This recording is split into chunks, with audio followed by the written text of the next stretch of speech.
In this video, we're going to talk about exceptions and exception handling. So as you've probably already noticed on several occasions, our programs can throw exceptions. And throwing an exception just basically means an error was detected and it doesn't know what to do. And when an exception occurs in your program and it's not handled gracefully, we say, then it will terminate your program. So let's look at, we're going to generate an exception and just see what it does. So right here, this will cause an exception. We've got a simple int array called nums, and it's got a length of 3, and the final index will be 2, because this will be the index of 0, the index of 1, and the index of 2. So when I say system.out.println nums at the index of 10, I'm going to get an array index out of bounds exception. There we go. And it actually shows you what index you tried to access that wasn't found. And with all exceptions that you'll see this blue line, and oftentimes you'll see several of them that go from method to method to method. This shows you the exact file and line that it happened on. So this happened in the exception handling examples.java file on line 12. So right here, which makes perfect sense. And to demonstrate that it does indeed kill our program, after I try to print out nums at the index of 10, I'll try to print out program complete. But that will not print. And so, just to demonstrate, if I just change that to the index of 1, it will print. If I change that to the index of 5, we get the exception, and it did not print. So that's proof that our application failed disgracefully, in that we did not catch the exception or handle the exception gracefully. So how do we handle this exception gracefully? Well, the primary way we do that is we use what's called a try-catch statement. And a try-catch statement basically says that I want to try to do some block of code, and there can be multiple lines of code in there. In this case, there's just one, but there could be as many as you need. And if it fails, I want to catch the exception. In this case, I know because I ran it before, so I'm aware that it's an array index out of bounds exception, and then you have to give it a name, like a variable name, like any other kind of parameter. And I often go with exc, which is just a short for exception. And then inside there, I'm going to just print out error detected. And I'll also print out the message from the actual exception. So I'll say exc.getMessage. So now if I run this, you can see that it prints out error detected. The message was 5, so all it had was the index that the error happened on. And we could get more information here by saying, for instance, we don't have to print that out. We can just say exc.printStackTrace. And in a real world application, we've got these logging files basically, where we're logging all of this kind of stuff. And if we say exc.printStackTrace, it'll print the stack trace of the error that happened to that log, so that later we can figure it out. Because when our applications are running out in the real world, we don't have a person sitting there like looking at all the system.out.println statements that are happening, right? Because the application's running on some server in some other state or country. And when you do notice that something's happening, you will log onto that server, go to the log file, and start reading through the log file looking for exceptions. So in this case, I'm going to print the stack trace. So it printed out kind of what that error looked like. That being said, program complete did print. And it's basically kind of happening in a multi-threaded way here. So program complete printed as this was already printing out. So if we run it again, it might print better. There we go. It's just kind of a race condition. So this demonstrates that we did generate the exception, but we're handling it gracefully. And then the code after the exception occurs is still printing. So our application did not crash, it did not fail. So let's talk a little bit about multiple types of exceptions, right? We have this idea of the exception hierarchy. So if I'm going to drill down by holding down Command and clicking on array index out of bounds exceptions, you'll see that this extends the index out of bounds exception. And index out of bounds exception extends the runtime exception. And runtime exception extends exception. So this is a great example of an inheritance hierarchy. And it also demonstrates that our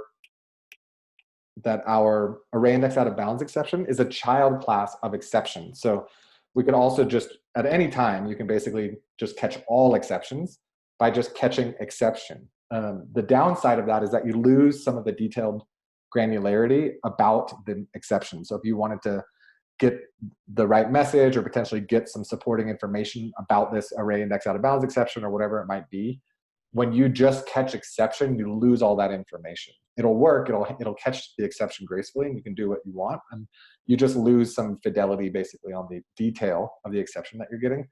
So one thing that you can never do, for instance, is like, not arithmetic, but. So this is an error because this statement can never be reached, right? Because an array index out of bounds exception is a subclass of exception. So here when it says catch exception, that array index out of bounds exception qualifies as an exception, right? Because a subclass basically is also considered the same type of class as its parent class. So this is when we talk about the exception hierarchy, how you've got to catch the more granular exceptions first, right? So this will work because array index out of bounds exception is lower on the hierarchy than exception. So if there's an array index out of bounds exception, it'll get caught here. If there's any other kind of exception, it'll get caught here, right? And this is also an example of a multi-catch. And we can demonstrate that again by doing catching an arithmetic exception, which is just a easy one to generate.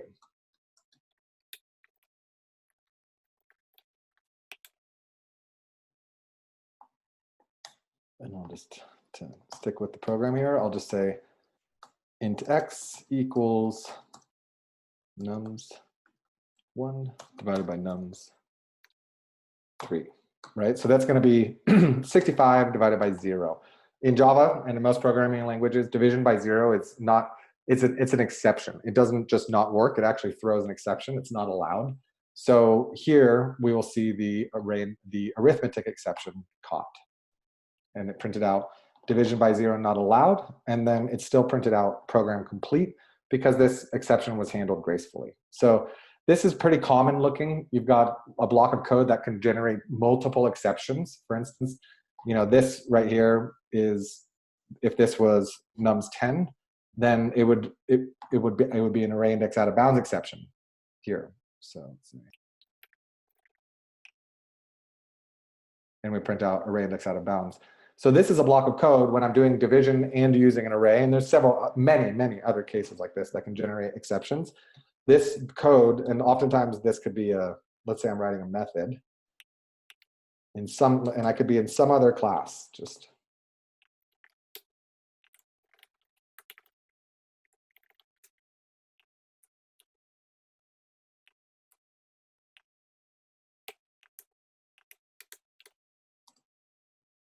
So this is just an exception or an example of, I'm just writing some code, I'm a developer, I'm working on some code that I need. I'm not the one that's going to be calling this method. This method is going to be used by other people at other companies, coworkers, etc. And in this method, they need to pass in an int array called nums, and I need to do something with that array. So here I'm just saying, for instance, nums 1 divided by nums 7, I'm making that up, but it's just a demonstration of what could happen. And so this is why I need to catch all of these exceptions, because sure, nums 1 divided by nums 3 in our particular case might work right now, but nums 1 divided by nums 9 would not. And if any of these divisors, meaning the second number here, is 0, then that's also potentially an exception. You know, so I could say like,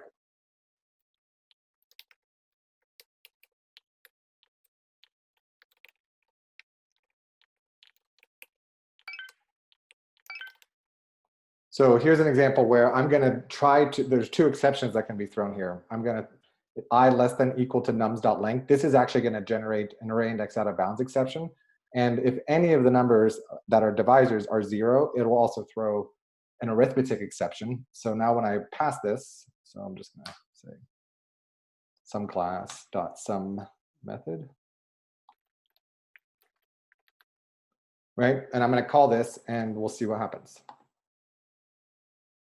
Division by 0 not allowed, so that happened. And then if I print out something here, super complete.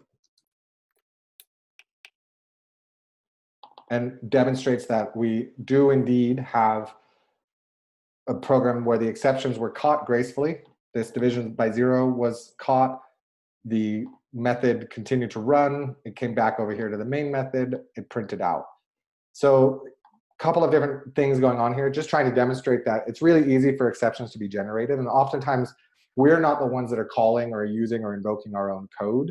So we need to build in all of this exception handling for all the mistakes that can potentially happen, such as an array index out of bounds exception, an arithmetic exception, and then you could even throw in a final exception to just catch every other exception that might happen in this code. So we've got an example of a try catch. We've got a multi-catch statement, which shows you can catch multiple statements. We've kind of played around with the actual error itself, which has got a bunch of methods like get message, print stack trace, get cause, all kinds of stuff.